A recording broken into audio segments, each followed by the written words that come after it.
So Bruno, Bruno, come here. What do you prefer, coffee or tea?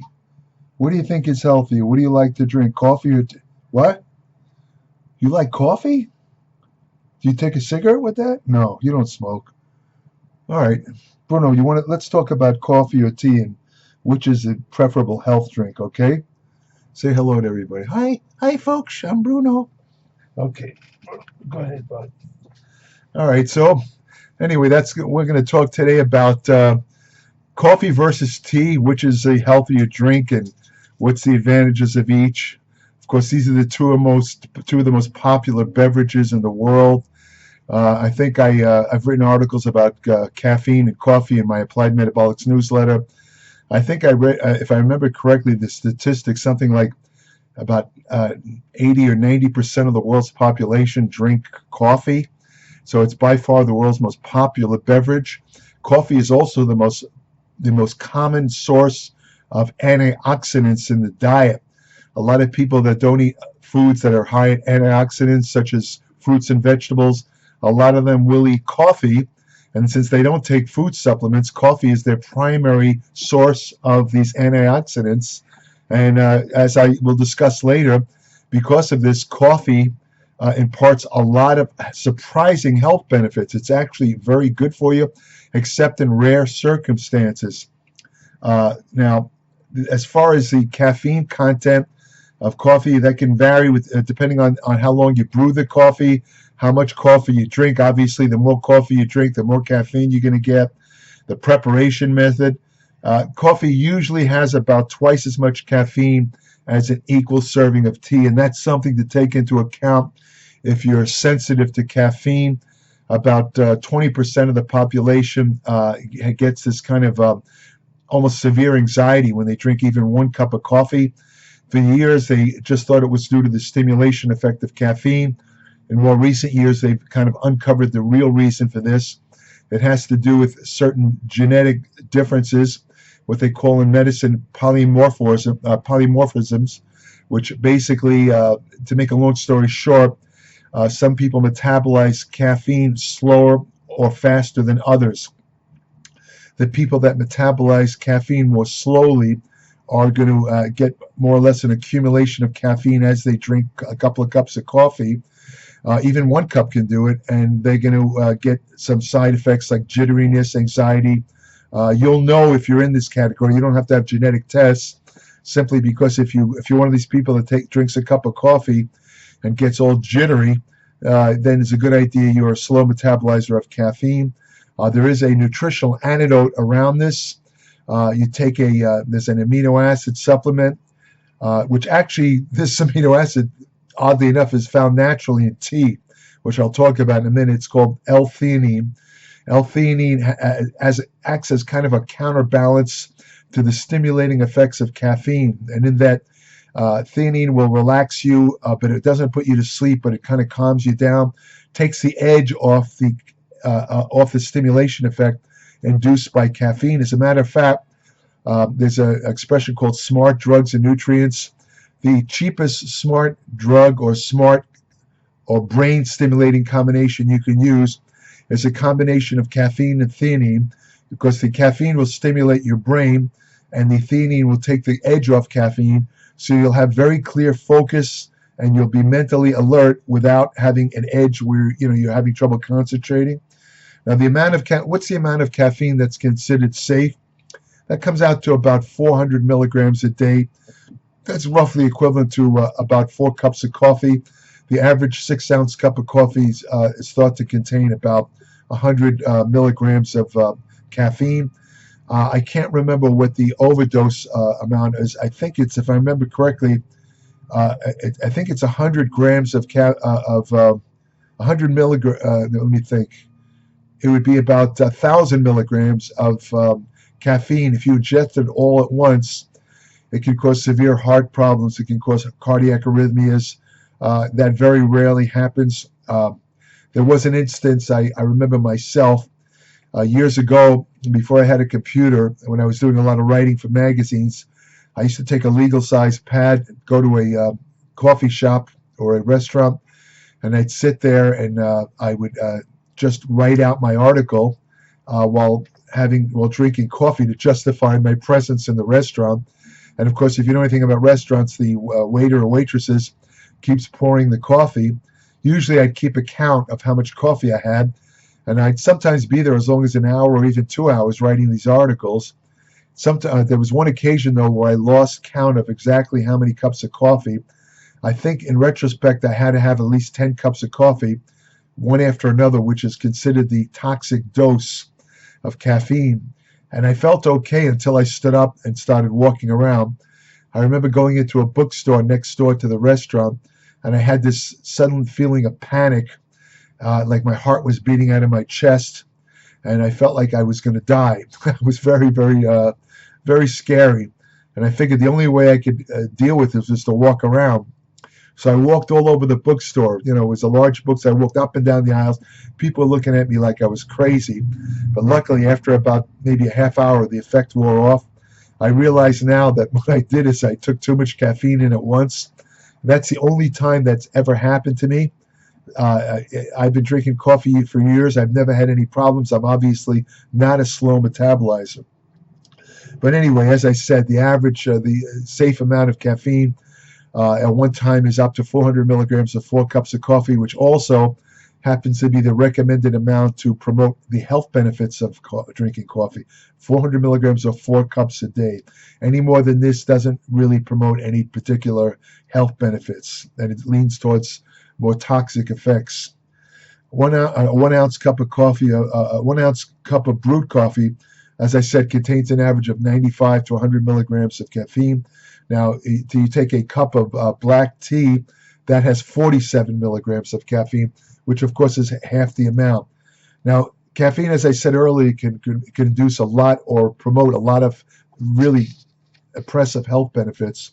It may reduce your intake of certain chronic diseases, and it also improves athletic performance because it's an ergogenic aid. I'll talk about that a little later. It improves your mood, increases alertness. It's also, as I said, it's a stimulant for the central nervous system. That's why it's considered a performance enhancer.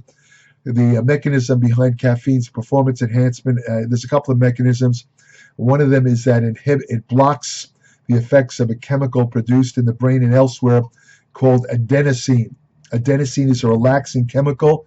As a matter of fact, adenosine is one of the chemicals that's released when you're ready to go to sleep. It makes you feel tired and drowsy. And when caffeine blocks adenosine receptors, there's, I believe, 2 or 3 adenosine-type receptors in the brain. Caffeine blocks, I think, 1 or 2 of them. And by doing so, it erases let's say, the sleep-inducing and fatigue-inducing effects of adenosine. That's the stimulation effect of caffeine.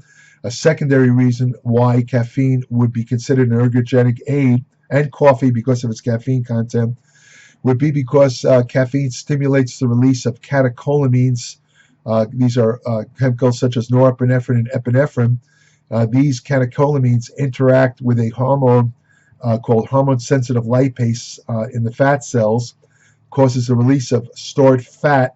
The hormone-sensitive lipase breaks down the stored triglyceride in lipocytes or fat cells into its constituent free fatty acids and glycerol, which enter the blood, and by doing so, the fatty acids can be oxidized, and the glycerol can be sent to the liver, converted into glucose, and it becomes a source of energy.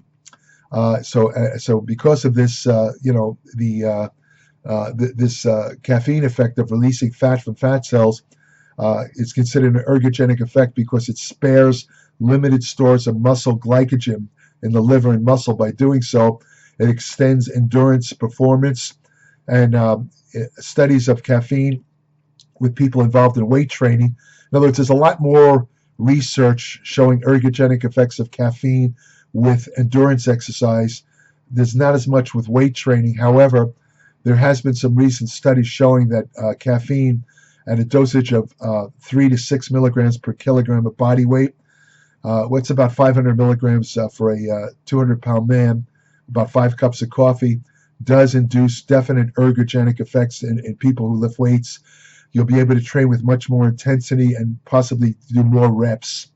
Now, one review of 40 studies published in 2004 determined that caffeine intake improved the endurance exercise outcomes by 12% compared to a placebo. Now, 12% doesn't sound like a lot, but if you're in an athletic competition, 12% could be the difference between either winning the race or even setting a world record. So it's nothing to sneeze at. A 2005 study of 48 people who were given a drink containing either 75 or 150 milligrams of caffeine revealed improvements in reaction time, memory, and information processing compared with a control group that didn't get the caffeine. Now, caffeine increases insulin sensitivity and it lowers the risk for type 2 diabetes up to a point. Excessive amount of caffeine has a reverse effect and decreases insulin sensitivity. So let's say more conservative amounts of caffeine increase insulin sensitivity, and by doing so, they help prevent type 2 diabetes, because the first sign of diabetes coming on is insulin insensitivity, which is also known as pre-diabetes. So, if you keep your, if you maintain insulin sensitivity, there's a good chance you won't slip into diabetes. Moderate caffeine intake has been associated with protective effects against dementia, Alzheimer's disease, the metabolic syndrome, which is related to the onset of cardiovascular disease and diabetes, and non-alcoholic fatty liver disease, which is epidemic. An estimated 50 million Americans have non-alcoholic fatty liver disease, which can lead to liver cirrhosis, which is hardening or fibrosis of the tissue in the liver, and in turn, the liver cirrhosis is a huge risk factor for liver cancer. Now, the question arises: what are the special elements in coffee and tea which provide these health benefits? A lot of it is due to caffeine, but the real players in the health benefits of coffee and tea are substances called polyphenols, which impart very potent antioxidant activity, and they also have the ability to interact with genes, which is called epigenetics. They could change the activity of genes. Now, in coffee and tea, for example, in black tea, you have substances called theoflavins, theorobigans, and catechins. Those are the main polyphenols in black tea, while coffee is rich in flavonoids and chlorogenic acid, or CGA. As a matter of fact, I just saw a study just yesterday, brand new study. Chlorogenic acid, which is found in coffee, was associated with it kills the bacteria in the mouth, which causes periodontal or gum disease. And chlorogenic acid also inhibits an enzyme that's needed for the entry of glucose into cells, which means that that could be one of the reasons why drinking coffee also helps to prevent diabetes, because of its chlorogenic acid content. A recent test tube study discovered that the substances theoflavins and theorobigans that are in black tea inhibited the growth of lung and colon cancer and ultimately killed them. And that was an in vitro or test tube study. I should also add, and I pointed this out many times in my Applied Metabolics newsletter, that what happens in a test tube doesn't necessarily translate in the human body. Same with animal studies. For that to be confirmed, you have to have a series of human studies, basically studies that involve a control group where they use, for example, drink tea or coffee, and another group that doesn't, or drinks a placebo effect. That's really the gold standard. So you have to take in vitro or test tube studies with a grain of salt. On the other hand, test tube studies on coffee's anti-cancer properties have found that the chlorogenic acid content acts as a potent inhibitor of cancer cell growth, which could also explain why drinking coffee has been associated with a decreased incidence of cancer, including gastrointestinal, liver cancer. Coffee and tea may also protect against other kinds of cancers, such as breast, colon, bladder, and rectal cancer. Now, a couple of years ago, there was a controversial study where they found that men who drink coffee showed greater rates of pancreatic cancer. And this made the headlines because pancreatic cancer is by far the most fatal form of cancer, because by the time they find pancreatic cancer, it's usually spread throughout your body. There's only about a 5% chance of surviving pancreatic cancer after 5 years. So this study set off a huge panic among coffee drinkers because nobody wants to get pancreatic cancer. However, subsequent studies showed that, if anything, coffee actually seemed to have a preventive effect against cancer. And when they looked back at the original study where they showed an association between pancreatic cancer and coffee, it turned out that the study didn't take into account confounding factors, such as a lot of the study subjects were heavy smokers, which is definitely associated with pancreatic cancer. And they were also excessive consumers of alcohol, which also is a risk factor for pancreatic cancer. So that original study turns out to be, it was bogus. It was crap. Coffee does not cause pancreatic cancer. Now, a 10-year study in 74,961 healthy people determined that drinking 4 cups or more of black tea per day was associated with a 21% lower risk of stroke compared to with non-drinkers of tea. And again, this is the polyphenols, the catechins. By the way, there's a particular catechin called EGCG that's found in green tea. I personally think that green tea has an edge when it comes to health benefits compared to black tea because of this EGCG content of green tea. It has tremendous effects. But in this particular video, I'm kind of talking more about black tea compared to coffee because more people drink black tea than green tea. Caffeine increases alertness and fatigue by also increasing dopamine, which is a neurotransmitter in the brain associated with alertness and drive. When your dopamine's high, you're stimulated to like do things. It gives you the drive to get ahead in life, so to speak. Dopamine is also the neurotransmitter of sex. It works in the sex centers of the brain to increase libido or sex drive. And as I said, caffeine also increases energy and alertness by blocking adenosine. By the way, those of you, there's one problem with coffee and adenosine in the fact that another function of adenosine is to dilate blood vessels, including the coronary arteries. If you already have a narrowing of your coronary arteries, known as atherosclerosis, there is a possibility that drinking a good amount of, or taking caffeine or drinking a good amount of coffee before you train could inhibit the dilation of coronary arteries because it blocks adenosine effect in the coronary arteries, and this can cause some heart problems. Theoretically, it might even induce a heart attack, but I don't think that happens very often. But it can cause stuff like, chest pain, that kind of thing. But this only applies if you already have atherosclerosis or narrowed coronary arteries. So those kind of people have to be also careful about drinking coffee or taking caffeine.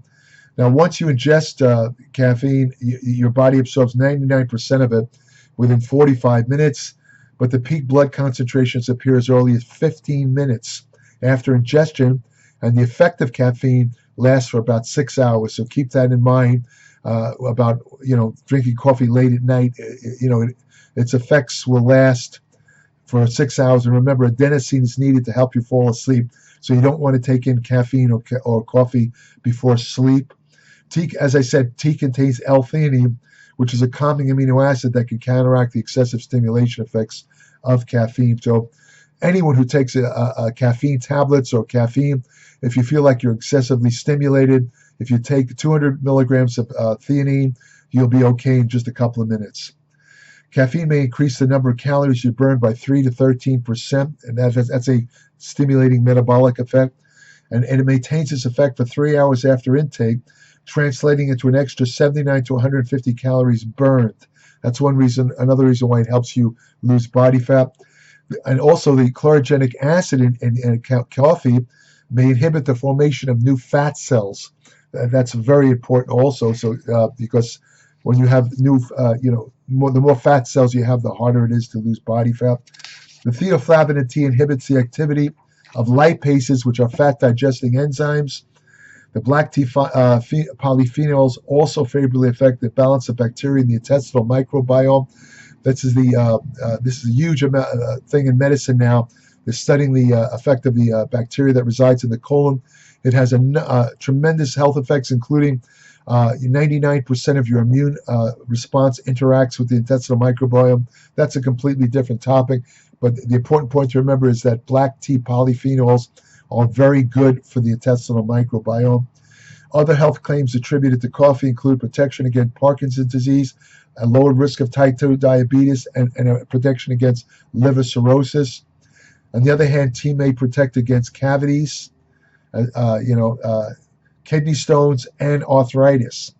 If you're sensitive to caffeine, drinking tea might be the better choice because of its lower caffeine content and theanine. So what's the answer to what's better to drink, coffee or tea? I think that depends on how sensitive you are to caffeine.